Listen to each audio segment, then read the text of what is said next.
Having this container here, some turkey neck, and I normally like pressure it in a pressure cooker, brown stew it or curry it, but I've never baked it.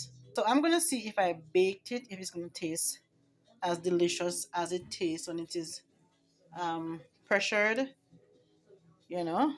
So I'm doing baked turkey neck today, guys. I'm gonna finish season this up. So I put butter pepper on it. This one, let me show you.